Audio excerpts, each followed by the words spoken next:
Boa noite a todos. Vamos aguardar mais uns instantes. O pessoal está chegando. Estou fazendo essa transmissão simultânea, tanto no perfil do Instagram, do @psique.carlosviviani, na minha página do Facebook, e também estou fazendo pela transmissão original do YouTube, do link que foi compartilhado para vocês.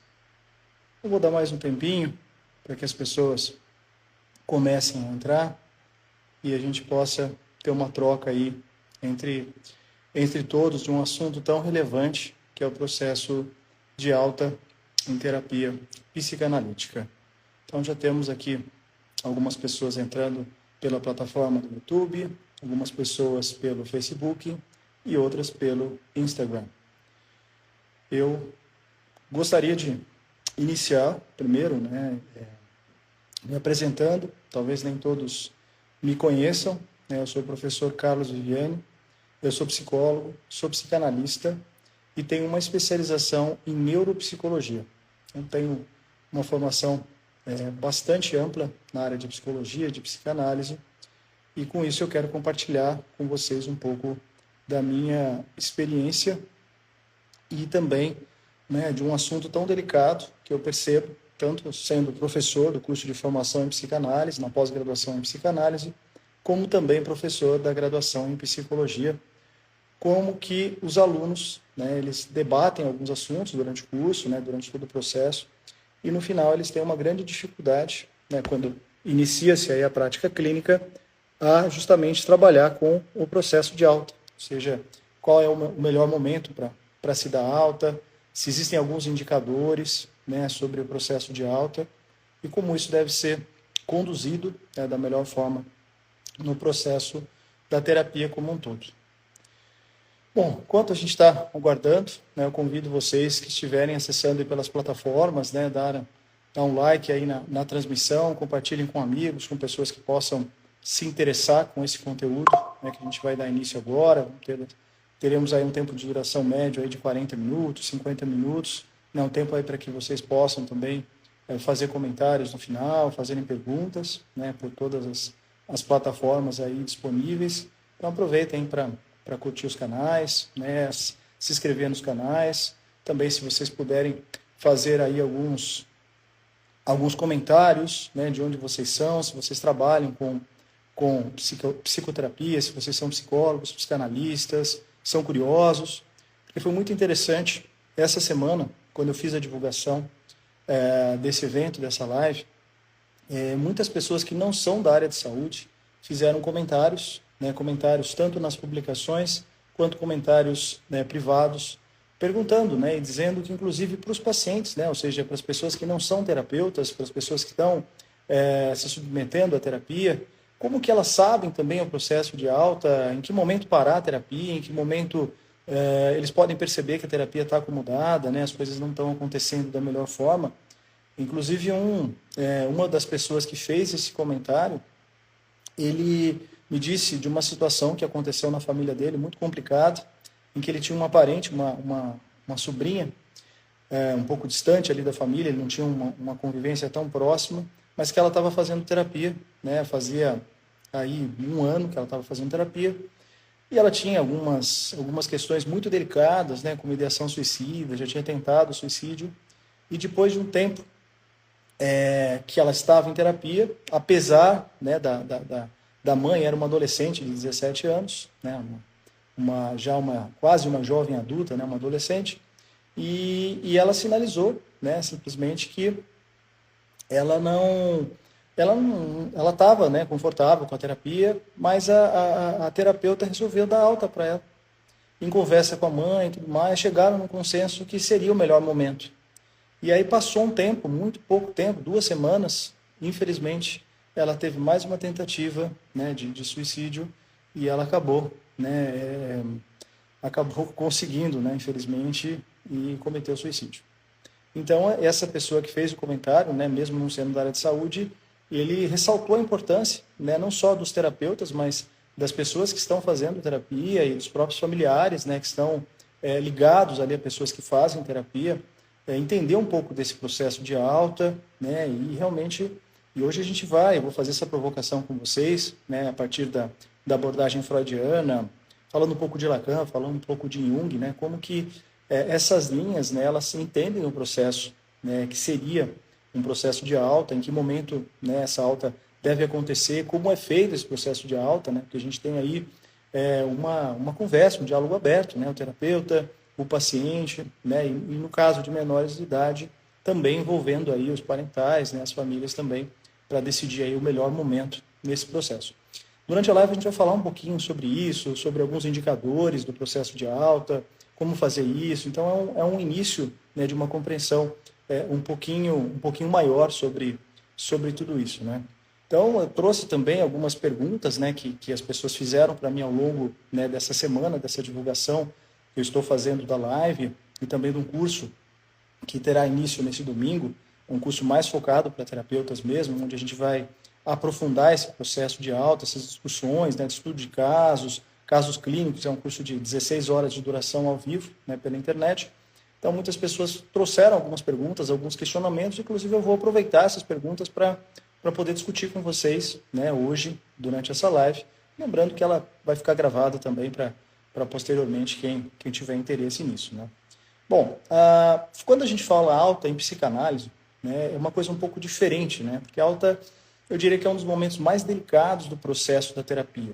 E diferente de outras abordagens da psicologia, né, da psicoterapia, como a abordagem da terapia cognitivo-comportamental, que são abordagens mais diretivas, na psicanálise a alta não é uma coisa tão simples. Não é simplesmente o fim de um sintoma, né, que geralmente os pacientes buscam terapia porque eles estão enfrentando alguma situação, algum sintoma. Então, aparentemente, né, encerra-se esse sintoma, né, o paciente tem essa percepção que ele pode ter alta, né, mas a alta em psicanálise é uma coisa um pouco mais delicada, um pouco mais profunda, né, nesse processo de desenvolvimento, né? E hoje eu quero dividir com vocês alguns critérios clínicos, né, alguns dilemas éticos nesse processo.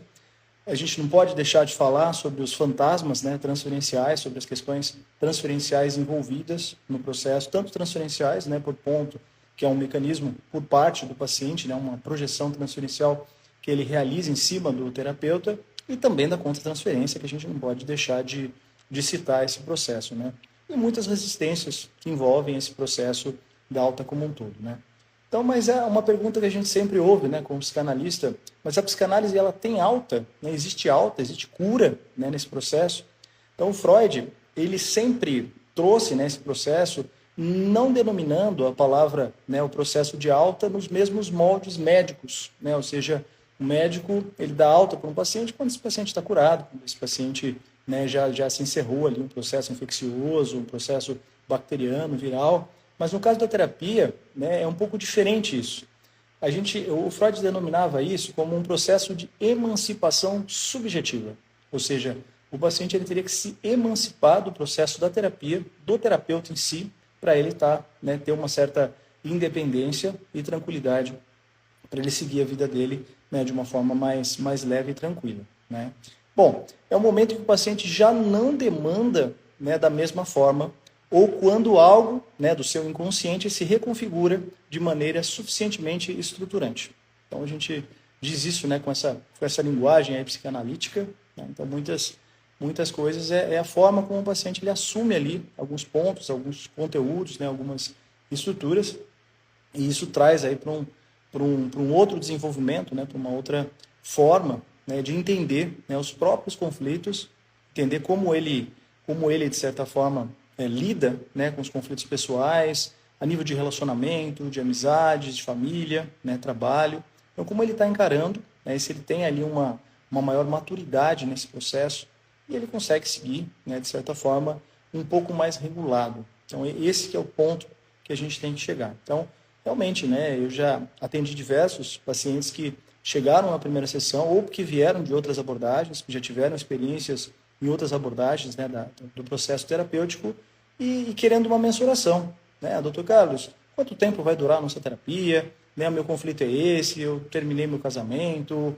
eu perdi meu emprego, eu estou numa situação muito desafiadora. Você consegue precisar? A gente vai se encontrar uma vez por semana, 2 vezes por semana, Quanto tempo isso vai durar? Vai durar alguns meses? Vai durar um ano? Né? E eu sempre digo a mesma coisa.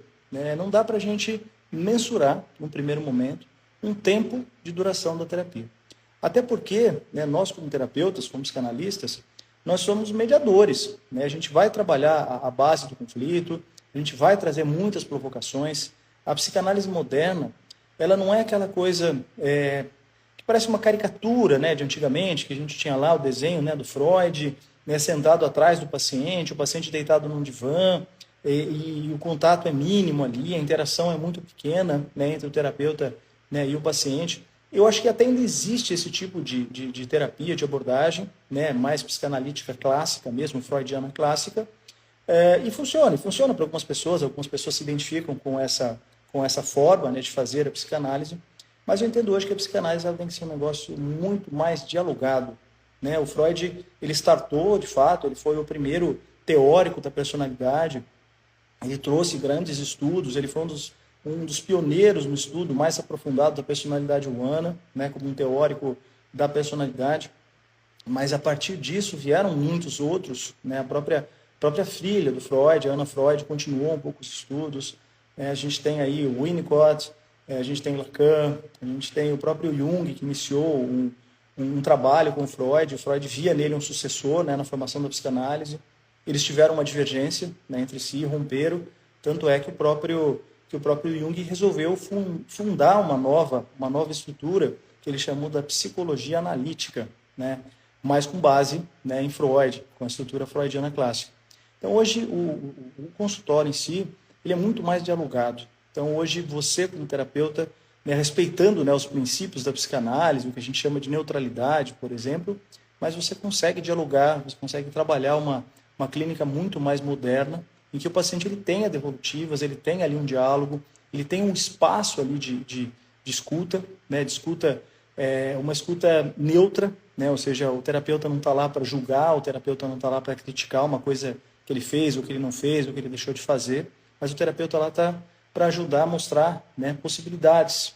Né, a partir das próprias escolhas e dos próprios dilemas do paciente, o terapeuta está lá para fazer uma espécie de uma mediação, né, e trazer ali um processo muito mais claro, muito mais amplo, né, e totalmente isento de julgamento, isento de posicionamento.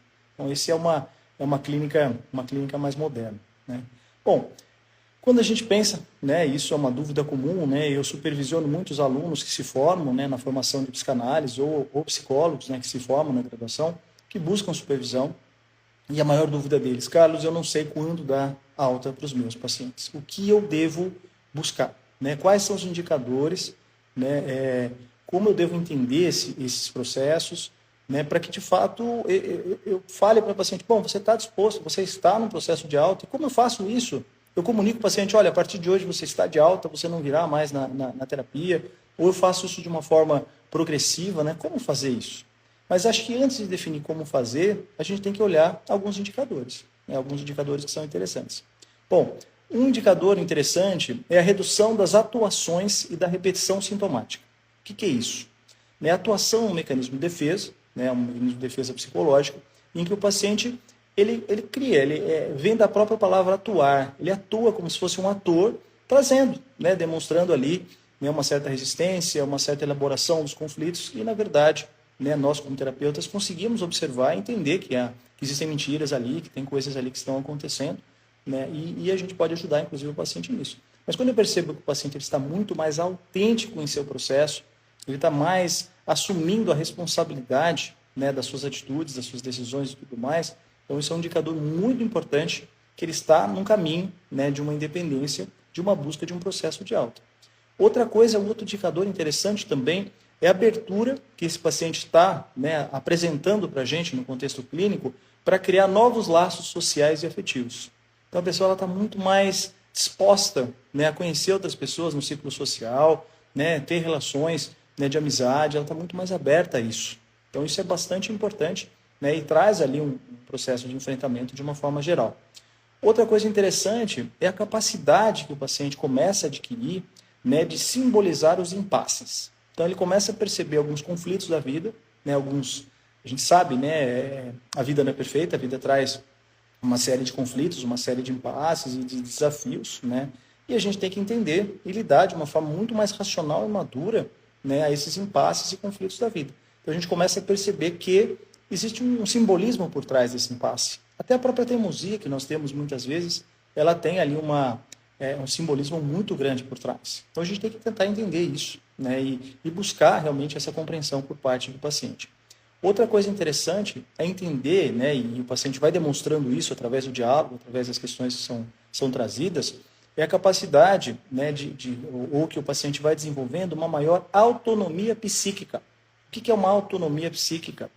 É o paciente perceber que sim, ele tem momentos ruins, ele tem que se permitir, né, viver momentos mais tristes, momentos mais desafiadores, né, coisas que ele vai passando ali no dia a dia, e ele tem que reconhecer isso. Só que ele passa a ter muito mais controle e ele passa a ter atitudes muito mais racionais, muito mais negociadas do que antes as atitudes emocionais que tendem muito a esses mecanismos de sobrevivência, que é o que a gente chama de instinto de luta ou fuga. Né? Frente a um conflito intenso, né? O nosso sistema mais primitivo das amígdalas, então essa resposta mais inicial, né, de emergência, ele define que a gente faça o quê, né, naquela emergência? A gente vai lutar para sobreviver ao conflito, a gente vai fugir, ou em algumas situações a gente simplesmente congela frente ao conflito como um todo. Então, quando a gente percebe, né, e dá ferramentas e trabalha isso, e o paciente passa a agir, né, com esses conflitos de uma forma mais racional, e como é que ele é racional? Ele vai negociar, ele vai trabalhar muito mais a razão do que esse processo emocional, que é, de certa forma, uma regressão, né, um estado mais primitivo, né, de fases pré-genitais, de fase anal e tudo mais. Então, isso traz, né, ele consegue também, né, dentro desse processo da autonomia psíquica, né, ele estabelece algumas responsabilidades sobre os seus atos. Então, isso é um ganho gigantesco durante o processo da terapia, é quando o paciente começa a se responsabilizar. Então, é muito fácil, né, muitos pacientes eles entram na terapia buscando uma validação do próprio conflito. Então, em que sentido? Eu só estou fazendo terapia porque, você não conhece a minha esposa. Ela é terrível. Estou fazendo terapia para conseguir lidar com o meu casamento. Ou seja, eu estou mal por culpa dela. É fácil pôr a culpa, né? A culpa é minha, eu ponho ela em quem eu quero. Então fica mais fácil trabalhar dessa forma. Eu estou fazendo terapia porque meu chefe é insuportável, eu não aguento lidar com ele. Meus filhos são terríveis. Então, assim, quando eu responsabilizo alguém, ou melhor, quando eu culpo alguém pelo meu sofrimento, é mais fácil justificar. Agora, durante a terapia, o paciente geralmente ele tem um insight, né, durante o próprio desenvolvimento, que ele percebe que ele é responsável por tudo isso. E esse é um momento de choque. Eu diria que é um momento, é o vai ou racha. Ou o paciente realmente entende, assume a responsabilidade, assume o protagonismo que ele tem, né, na vida dele, e ele passa a tomar decisões mais racionais, mais assertivas, né, em prol, né, da melhoria, do trabalho ali com os conflitos, ou ele larga da terapia. Larga da terapia, simplesmente ele abandona o processo da terapia, ele nem chega no desenvolvimento desse processo de maturidade, processo de alta. Simplesmente abandona a terapia. Não deu certo, não gostei do terapeuta, da terapeuta, a abordagem não é legal, mas por quê? Porque se ele não puder mais culpar o outro, e ele percebe que a responsabilidade é dele, é muito complicado. Porque agora eu vou acordar de manhã, rabugento, ranzinza, por quê? Eu não posso mais culpar minha esposa. Eu estou tomando essa decisão, de certa forma. Entende? E isso é muito complicado. Assumir que eu tenho a responsabilidade e o protagonismo para eu continuar sofrendo, né, continuar mascando o bombril, né, como a gente brinca, ou se eu vou realmente tomar uma decisão da minha vida. Eu vou seguir, eu vou entender, eu vou enfrentar, eu vou elaborar aquele conflito, eu vou trabalhar de uma forma muito mais afetiva e efetiva com a minha vida. Né? Então, é um marco muito interessante. Quando a gente percebe que o paciente ele começa a falar em primeira pessoa, eu fiz tal coisa, eu fui responsável por aquilo, é um sinal muito, muito, muito interessante do quanto que a pessoa está começando a se preparar para ter essa autonomia psíquica como um todo. Né? Em alguns casos, né, acontecem aí o que a gente chama de interrupção espontânea da transferência. Né? A transferência é um processo, né, é um mecanismo que o paciente ele acaba depositando, né, projetando no analista algumas imagens simbólicas para ele. Então é como se em algum momento, né, eu também falo de uma forma metafórica para ilustrar esse conceito, é como se o paciente ele chegasse no consultório com uma mochila cheia de máscaras. Máscaras, tem a máscara da mãe, do pai, do filho, da esposa, do marido. Então, cada dia ele escolhe, pega uma máscara e veste na cabeça do terapeuta. Então, naquele momento, é como se ele projetasse naquele terapeuta, né, de uma forma transferencial, todo o sentimento, toda a emoção, tudo que ele tem ali frente àquele familiar, aquele parente, e ele acaba depositando isso, né, de uma forma geral, em cima ali do terapeuta. O que é ótimo. O processo transferencial é a máquina motriz, né, de uma terapia psicanalítica. Ou seja, nós, né, o Freud já dizia isso, a nossa autoanálise, ela esbarra em resistências internas, em defesas psíquicas que não permitem que nós consigamos, sozinhos, acessar alguns conflitos maiores e tudo mais por esses mecanismos de defesa. Então, na terapia, né, quando você tem ali a figura de um terapeuta, de uma terapeuta, você tem a possibilidade de fazer esse processo projetivo transferencial e, com isso, evocar conteúdos, evocar situações passadas, recalques do passado, conflitos do passado, trazer isso à tona, né, ter ali uma habilidade, uma capacidade e também desenvolver um conjunto de estratégias e ferramentas para lidar, né, com esses conteúdos que ficaram muito tempo ali recalcados, né, e que agora eles precisam ser trabalhados, eles precisam ser desenvolvidos de alguma forma, né? Então, isso acontece. A gente tem que ter um cuidado muito interessante, né, como terapeuta, porque nem sempre o paciente sairá dizendo, me sinto pronto. Às vezes o paciente não sai dizendo isso. Às vezes a saída se dá em silêncio, e até mesmo esse silêncio a gente precisa entender, né? Então tem muitos pacientes que, por vários motivos, eles antecipam esse processo de alta. Então simplesmente eles, né, eu já tive N exemplos, né, nesse sentido. Eu estou há mais de 10 anos clinicando, e é muito curioso, né, o paciente que você percebe que você começa a trazer alguns conteúdos, você começa a acessar alguns pontos ali, que realmente são, né, pontos mais sensíveis, e o paciente arruma uma série de desculpas e para a terapia. Então, em algum momento, doutor, eu estou com uns problemas pessoais, né, e às vezes termina por mensagem, né, aí você percebe até a própria dificuldade, né, de que o paciente tem de encarar esse rompimento de vínculos, né, desaparece, simplesmente desaparece. Quando muito avisa, manda uma mensagem, desculpa, eu realmente me enrolei com algumas coisas, estou com um problema financeiro. Claro, a gente tem que perceber isso também. Tem situações como isso acontece, né?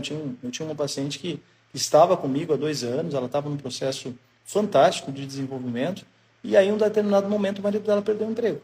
Então, ela ficou como única ali responsável, né, pela casa, pelas despesas. Ela falou, Carlos, eu preciso dar uma pausa na terapia, eu não consigo fazer terapia e deixar para pagar depois, que eu cheguei a propor isso para ela, porque isso é uma coisa muito séria para mim, mas assim que meu marido se recolocar, com certeza eu volto à terapia. Então, o caso dela é real. Ela entendia a real necessidade e ela parou com um motivo plausível.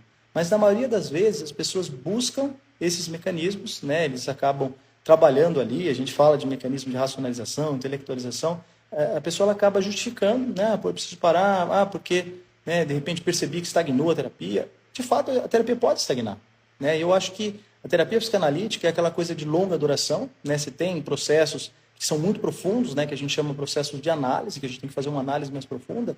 Então, é uma coisa muito de longo tempo, né? Então, às vezes, a sessão parece que ela não caminha, né? Ainda mais pessoas objetivas, né? Eu admiti recentemente uma paciente que é engenheira, que tem uma mente muito racional, que trabalha com projetos de grande dimensão, e a gente estava falando um pouco sobre processos, sobre prazos, né?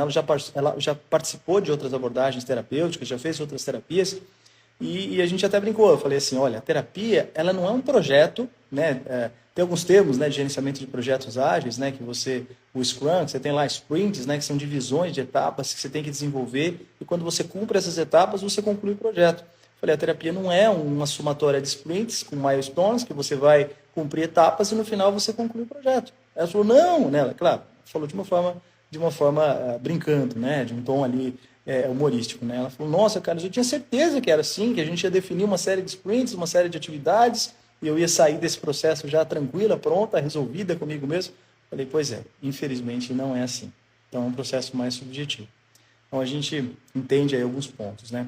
Quando a gente fala de impasses, né, durante o processo de encerramento, então, quando a gente fala de resistências por parte do paciente, então, quando eu, como terapeuta, eu entendo que um paciente ele já tem a capacidade, né, de seguir, né, eu digo que a terapia, inclusive eu uso essa metáfora para os próprios pacientes. Então, muitas vezes a gente se lesiona, né, por exemplo, a gente pode sei lá, quebrar uma perna, quebrar o pé, quebrar alguma coisa, né, que a gente precisa imobilizar, precisa colocar um gesso, alguma coisa. E depois de um tempo que a gente tira isso, a gente tem um tempo para fazer uma reabilitação.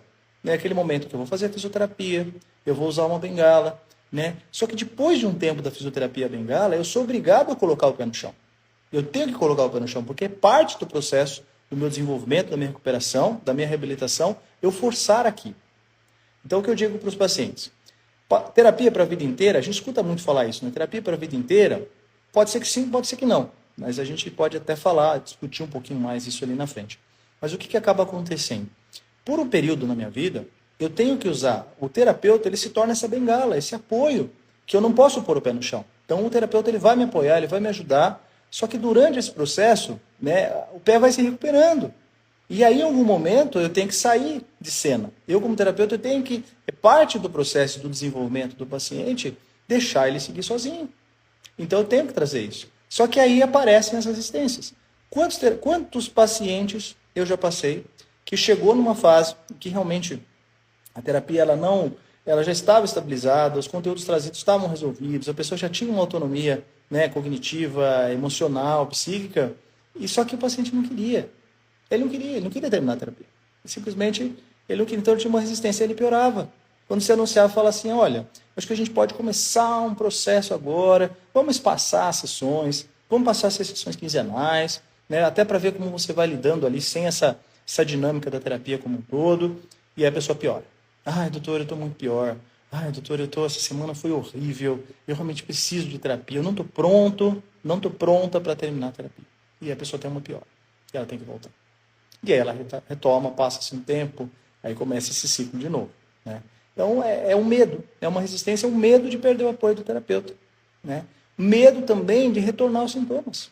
Então, de repente, a pessoa ela começou a terapia porque ela estava com uma série de sintomas, ela não estava bem, ela estava numa situação muito delicada, né? E aí ela começou a melhorar durante o processo. Ela começou a entender muita coisa, ressignificar muita coisa, e ela começou a se estabilizar. Aí, quando você fala em alta, ela imediatamente fala, e se eu voltar a sentir o que eu estava sentindo? Eu não quero mais ter aqueles sintomas depressivos, eu não quero ter mais aqueles sintomas ansiosos, eu estou bem assim, por que eu vou parar esse processo? Então, é um ponto muito, muito interessante que a gente precisa considerar. Né? Outra coisa é uma idealização do analista. Né? Então, esse é um ponto muito interessante que a psicanálise ela trata de uma forma diferente do que as outras abordagens, como o caso da terapia cognitivo-comportamental ou abordagem humanista. Né? Cada uma tem os seus benefícios, né? Os seus processos. Eu não estou aqui para levantar a bandeira de abordagem terapêutica. Mas eu sou psicanalista, me formei como psicanalista, fiz um processo inverso. Né? Eu fiz a primeira formação em psicanálise, depois de 10 anos de consultório, eu fiz a graduação em psicologia para complementar e fazer a minha transição definitiva de carreira. Então, é um pouco interessante porque é um pouco diferente esse processo. O psicanalista, ele assume um papel, né, assim, eu diria, um pouco superior, como um exemplo, né, para os próprios pacientes. Por isso que a denominação terapeuta e paciente. Outras abordagens, como a humanista, de Carl Rogers, terapia centrada na pessoa, ACP, ele não lida o paciente como paciente, mas lida como cliente. Por quê? Porque pelas estratégias da própria abordagem, você se iguala. Você é o terapeuta, ele é seu cliente, então vocês estão no mesmo nível. Então, tem uma finalidade psíquica, psicológica por trás para essa composição. No caso da psicanálise, não. Então, muitas vezes, nós, terapeutas, somos muito idealizados. O que é bom, por um lado, né, porque traz uma certa referência, um certo exemplo, né, e suscita essa questão do processo projetivo transferencial, mas, por um outro lado, pode prender, pode fazer com que o paciente tenha essa resistência, né, nesse processo da alta. Por quê? Porque ele idealiza, ele fala, não posso perder, essa pessoa é muito importante para mim, ela é uma referência, ela me ajuda em uma série de questões, então isso traz algumas resistências. Só que tem um detalhe muito interessante, porque existe também a resistência por parte do analista, do próprio terapeuta.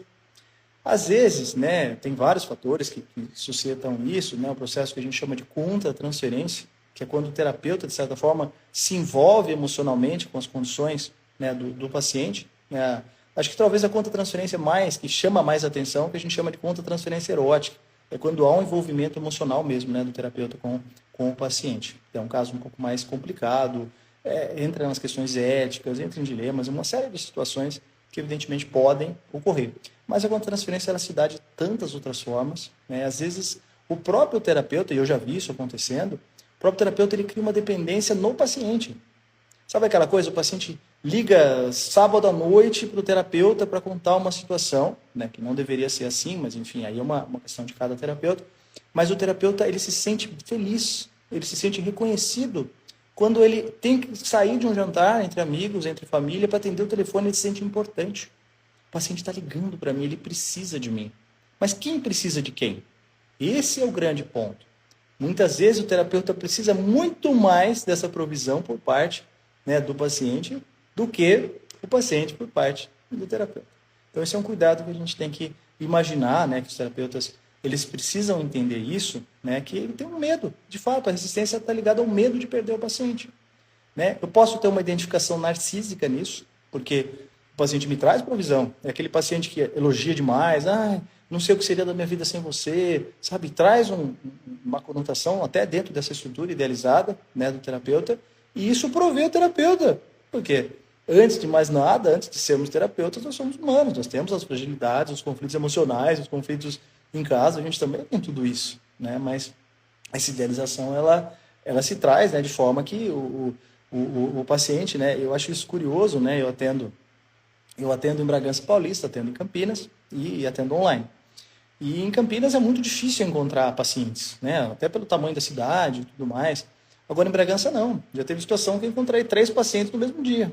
E aí tem aquelas situações em que você pode, né, eventualmente você encontra um paciente, ele está lá com a esposa, com os filhos, né, você já ouviu falar dessas pessoas, né, então, enfim, é aquela coisa. Agora, e quando você expõe a sua vida como terapeuta? Então já aconteceu, eu estou no mercado, com meu filho no colo, e chega um paciente, oi, Carlos, tudo bem? Você tem filhos? Ele é seu filho? Como que ele chama? Então é uma situação interessante, por quê? Porque às vezes, né, o terapeuta ele se coloca numa posição, né, que parece, né, e às vezes pode parecer para o próprio paciente que ele realmente é uma pessoa muito resolvida, que está tudo certo. Então tem questão, né, que coisas que acontecem. Então tem esse processo narcísico por parte do terapeuta que se estabelece uma certa dependência no paciente nessa continuidade, né, o paciente continuar na clínica como um todo, né. E também tem outra coisa, né, tem a dependência financeira, né, do tipo assim, eu vou continuar com o paciente porque não, ele me paga, né, uma pessoa agradável, né, uma pessoa que vale a pena ficar conversando com ele ali uma vez por semana, tal. Então tem essa outra questão também, né. Dentro desse processo, né, eu entendo que essas questões, né, dessa contra-transferência fala muito mais do terapeuta e do processo dele do que do próprio paciente, né. Eu vejo muita gente nos cursos de formação em psicanálise que eles fazem, né, uma etapa obrigatória da formação, que é o que a gente chama de análise didática, e depois que eles cumprem esse ciclo, né, que é um ciclo determinado, né, com um conjunto de sessões, um ciclo mínimo, eles nunca mais voltam para o consultório como pacientes, nem para uma supervisão. Isso é um grande desafio. Por quê? Porque a cada dia, cada paciente, os pacientes trazem situações que reverberam com nossos próprios conflitos. E aí, como lidar com isso? Como lidar com isso sem apoio? Será que é só com a própria autoanálise? Tem as barreiras, né? A autoanálise ela funciona até determinado ponto. A partir desse ponto, ela já não funciona mais, porque tem as próprias resistências e as próprias barreiras, né? Como eu havia comentado com vocês, né? Então, a gente precisa entender como terapeutas, né? Se eu estou com dificuldade de dar alta para um paciente, por que eu estou com dificuldade de dar alta para esse paciente, né? Porque eu estou apegado a ele, porque eu dependo dele, porque eu tenho medo de perder financeiramente aquele paciente e não conseguir substituir, né? O que está acontecendo? Né? Eu preciso buscar supervisão, né? Eu tenho uma grande amiga que é psicóloga há muitos anos, né? E a gente, muitas vezes a gente senta, a gente discute algumas coisas de caso, né? Claro, respeitando a devida ética do sigilo, mas comentando sobre casos. E uma vez ela me trouxe uma situação que ela estava passando, né? Uma questão com uma paciente e que aquela situação da paciente ela se viu muito na paciente. Então isso é um próprio processo de contra-transferência. Isso fez com que ela, né, voltasse em questões, né, existenciais, conflitos que ela entendeu que já estavam resolvidos no passado, mas que de repente voltaram, né, a aparecer, voltaram a surgir, e ela voltou a buscar supervisão. Ela foi buscar terapia, porque ela falou, não consigo, Carlos, lidar com isso sozinho. realmente o paciente trouxe questões que eu não dou conta de lidar. E eu preciso lidar e simplesmente... É claro, nós temos limites também, o próprio código de ética, né, do Conselho Regional de Psicologia, ele fala, né, que a gente tem que respeitar os nossos limites. Se o paciente está trazendo elementos que está entrando em reverberação com conflitos meus, eu não estou dando conta de lidar com aquilo, ou realmente o paciente assume algumas posições que não tem a ver com a minha questão pessoal, os meus valores, eu tenho todo o direito de encaminhar esse paciente para algum outro terapeuta. Né? Eu não sou obrigado, já que eu não estou aguentando lidar com aquela situação, eu posso encaminhar, porque eu também não vou conseguir ajudar aquela pessoa. Se aquela pessoa está me trazendo conflitos, né? Eu me recordo, em supervisão é muito comum, né, os alunos, ex-alunos trazerem situações, né, de contra-transferência. Situações do tipo assim, nossa, Carlos, eu estou com uma paciente há tanto tempo, né, eu tenho vontade de chamar ela para tomar um café, porque ela é tão legal.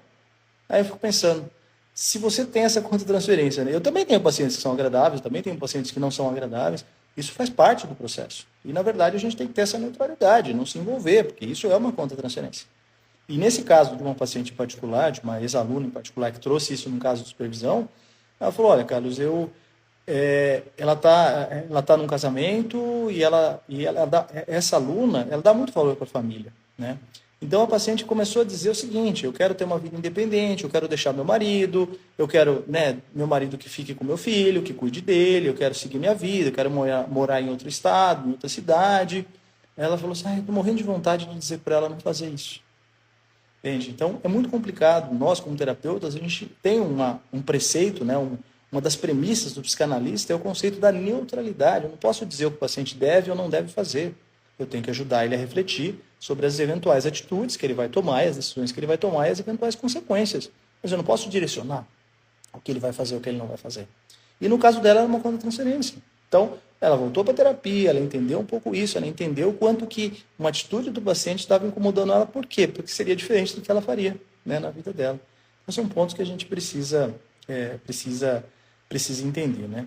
Então, muitos dos casos que chegam, né, no consultório e os pacientes eles trazem, né, um conflito básico, né, o que a gente chama de clivagem de objeto. Então, ele vem para a terapia por conta de problemas no casamento, problemas no trabalho, né, problemas com o desenvolvimento dos filhos. E aí, durante a terapia, ele vai entendendo, vai se colocando, vai se ressignificando, né? E aí chega um ponto que é importante que ele siga sozinho, né?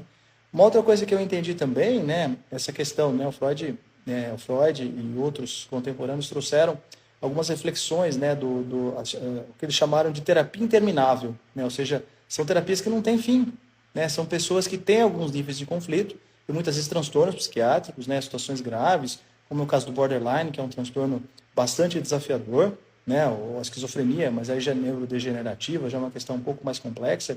São pacientes que vão fazer terapia o resto da vida, porque eles não têm um fim, não vai acabar. Os conflitos não vão ser resolvidos, né? Então é uma terapia para o resto da vida, não tem o que fazer. É uma terapia de longo termo, né? Existe uma estrutura, dentro da abordagem psicanalítica mesmo, que existe, são as terapias breves, né, que são pessoas que elas têm que atender um conjunto de requisitos, né, e tal, mas elas são elegíveis ao que a gente chama de psicoterapia breve. Então, o que é psicoterapia breve? Eu cheguei para a terapia com um conflito específico, né, vou tentar resolver aquele conflito, mas não vou expandir aquilo para os demais conflitos da minha vida. Então, eu fecho essa terapia em, sei lá, 20 sessões, 30 sessões. Mas o que geralmente acontece? O paciente ele entra para uma terapia breve, ele resolve aquele conflito, só que durante a terapia ele enxerga outros conflitos e percebe que ele é candidato para uma terapia normal. Então ele ingressa para uma psicoterapia normal e vai tentar, né, buscar e desvendar os novos conflitos que ele possui, né? Então isso é muito comum de acontecer também. Então, assim, esse processo de alta, né, voltando aqui ao aspecto, é muito desafiador, né, para os terapeutas, mesmo com experiência, né, como entender esses indicadores. Hoje eu consegui trazer alguns indicadores para vocês, né, e é claro, por isso que eu criei um curso, né, como eu estava dizendo, é um curso que vai ser ministrado em 2 domingos, né, em tempo real, vai ser no domingo agora, começa esse curso. Então, são um curso de 16 horas.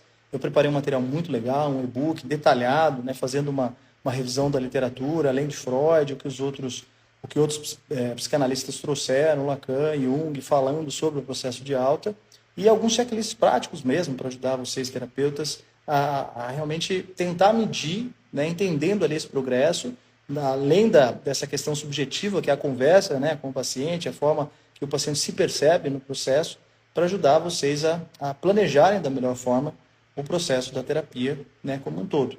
Então, a gente vai ter ali uma troca muito legal, né? Esse curso vai ser transmitido em tempo real, né, pelo Meet, vai ser gravado também, vai ser disponibilizado a gravação.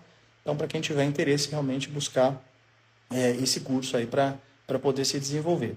E como muitas pessoas que não são terapeutas, né, me procuraram, e algumas estão assistindo aqui, que eu estou observando aqui, tanto pelo Insta quanto pelo Facebook e pelo YouTube, vocês que são, né, que não são terapeutas, né, não são especificamente da área de saúde, mas que eventualmente fazem terapia, são pacientes ou querem fazer terapia, então é um ponto para vocês entenderem também. Né, vocês estão fazendo terapia, em que momento realmente vocês vão querer deixar esse processo? Né, o que seria uma autonomia, né, psíquica? O que vocês buscam com essa terapia? Quais são os objetivos dessa terapia? Né? E aí, a partir disso, vocês serem muito claros e transparentes. Porque eu vejo paciente também que tem dificuldade de falar para o terapeuta que a terapia não está rolando, que não está funcionando, que, sabe, está muito acomodado, parece que há uma repetição ali, parece que o negócio está meio travado. Ou o paciente chega angustiado na sessão e fala, nossa, não aconteceu nada essa semana para eu contar, eu não sei o que falar, eu vou ficar em silêncio. Né? Às vezes fica até constrangido, né, nesse processo. Então, assim, é uma coisa muito interessante para vocês observarem, né, em vocês, em colegas. Né? Uma outra coisa interessante também, né, existem vários tipos de terapia. Isso eu percebi, né, ao longo do processo do meu desenvolvimento, né, dos meus estudos, da minha prática clínica, é que tem pessoas que elas vêm fazer terapia não porque elas têm um conflito específico. Né? Eu recebi uma vez uma médica, casada com um médico também, e que ela tinha 3 filhos. E ela queria ser uma mãe melhor. O objetivo da terapia dela era se entender para ser uma mãe melhor para os 3 filhos dela. Então, assim, eu não tenho conflito, meu casamento está tudo bem, eu estou realizada profissionalmente, mas eu quero entender e me desenvolver, né, dentro dessa dimensão como mãe. Né? Eu sei que minha mãe errou muita coisa comigo, amo ela, mas ela teve algumas questões, mas eu não quero repetir os mesmos erros com os meus filhos. Então, ela tinha um objetivo específico. Como eu tenho pacientes também que buscaram a terapia por um conflito, elaboraram, trabalharam, mas pensaram assim, bom, Carlos, eu quero me desenvolver. Eu quero ser um melhor chefe, eu quero ser um melhor diretor, eu quero ser uma melhor pessoa. Então, eu quero continuar me desenvolvendo, eu quero continuar desenvolvendo meus soft skills, né, minhas habilidades mais comportamentais, para eu ser uma pessoa melhor. Mas não é que eu tenha um conflito. E um tipo de terapia desse não tem fim. O fim dessa terapia, a alta de uma terapia como essa, é um comum acordo. É uma conversa franca entre o paciente e o terapeuta. Olha, você me ajudou até aqui, eu cheguei até aqui, eu acho que no momento eu preciso caminhar sozinho. Hoje eu não preciso mais me desenvolver, quero passar um tempo sozinho, quero romper esse vínculo para ver como é que vai ser. Né? E é importante, quando isso acontece, né, e o terapeuta ele percebe essa maturidade. Né? Porque, às vezes, a gente, como paciente, a gente também tem essa idealização e tem medo de frustrar o terapeuta. Né? Quantas vezes eu percebo que o paciente ele chega, Carlos, a gente conversou sobre isso, eu refleti, mudei tal coisa, e você percebe que é da boca para fora. É uma atuação. Ele quer ganhar o quê? Reconhecimento. Ele quer que eu, como terapeuta, elogie, parabéns, você está se desenvolvendo. Porque tem os momentos em que nós, terapeutas, temos que dar os feedbacks positivos. Né? Que bom que você conseguiu fazer tal coisa, que bom que você se libertou disso, que bom que você tomou uma decisão como essa, né? Foi muito importante para você. Né? E aí trabalhar justamente isso, né? Você percebe como você conseguiu se desenvolver nisso? Por que naquela outra questão você não consegue? O que te breca? O que te bloqueia nesse processo? Então, são momentos oportunos aí para a gente conversar. Então, realmente, tem terapias que não tem alta específica, porque a pessoa não está buscando a resolução de um conflito. Ela quer ser uma pessoa melhor, ela quer se desenvolver. Né? Então, também é um ponto que a gente precisa observar também e entender objetivos. Né? Acho que é uma das coisas mais principais, né? Nós como terapeutas e as pessoas, né, alguns que estão ouvindo aqui, que vão ouvir futuramente esse vídeo gravado, que estão querendo entender o processo deles enquanto paciente, porque eles já fizeram, estão fazendo, pretendem fazer terapia, é ter muita franqueza e clareza. Quais são os meus objetivos? O que eu busco na terapia? O que eu quero? E é muito legal quando o paciente chega e demonstra esse grau de maturidade. Isso é muito importante. E eu fico muito feliz e satisfeito quando o paciente fala, olha, né, eu recebi uma paciente que era muito objetiva um tempo atrás, né, trabalhava numa multinacional, uma pessoa muito centrada, muito... Olha, cara, eu já fiz terapias em alguns momentos da minha vida, com várias abordagens, eu entendo que nesse momento eu preciso voltar à terapia. Tá bom, a gente ficou juntos 8 meses. Quando chegou próximo aí do 9º mês, Carlos, eu sabe, eu cresci o que eu queria, me desenvolvi, né, consegui alugar um espaço, vou morar sozinho agora, né, vou ter mais contato com meu namorado, a gente, né, tá vivendo, ganhei uma promoção, comprei um carro, estou mais independente do meu pai e da minha mãe, agora eu preciso seguir um pouco sozinho. Falei, perfeito, é ótimo, excelente. Fizemos o fechamento, falei, estou de portas abertas, quando você quiser voltar e achar que é necessário, você volta. Ela, tá tudo bem. Então, isso é um ponto interessante, né? Essa questão de maturidade. É ótimo quando a gente percebe essa maturidade e a gente consegue encerrar ali um ciclo de terapia de uma forma muito mais racional, muito melhor. Bom, gente, para não me alongar muito nessa live com vocês, né, já estamos juntos aí há 46 minutos, eu queria agradecer, né, todos que puderam estar aqui em tempo real e agradecer também aqueles que assistirem esse vídeo posteriormente, que esses vídeos vão ficar disponíveis para vocês nas redes sociais. E estou super à disposição, né, se vocês quiserem fazer alguma pergunta agora, né, a gente tem um tempinho aí para responder algumas perguntas. Quem quiser fazer alguma pergunta no chat, tanto do YouTube quanto do Facebook ou do Instagram, eu vou responder para vocês, né, da melhor forma. A gente ajusta aí umas 2 questões aí para também não estourar, né, não passar aí de 50 minutos, 1 hora essa live para não se tornar cansativo. E quem tiver interesse também sobre o curso, tiver mais dúvidas, né, tem as informações nas redes sociais aí, podem fazer contato, né, tem um formulário que vocês podem preencher, né, tem um link que foi publicado junto com a publicação com a divulgação, né, dessa live, que pede lá os nomes básicos, o nome, WhatsApp, e-mail, para que a gente possa disponibilizar o e-book, né, desse conteúdo de hoje, do que a gente falou hoje também. Então, quem tiver interesse, por favor, preencha esse formulário, que na sequência, né, alguém da minha equipe vai encaminhar para vocês esse arquivo aí, para vocês terem esse contato, tá bom? Muito bem, pessoal. Então, se tiver alguma pergunta, se vocês quiserem fazer aqui no chat, eu vou pegar aqui o chat para poder visualizar. Então, tanto faz aqui pelo YouTube, pelo Facebook ou pelo Instagram. Então, podem colocar aqui que eu vou buscar aqui para poder responder para vocês.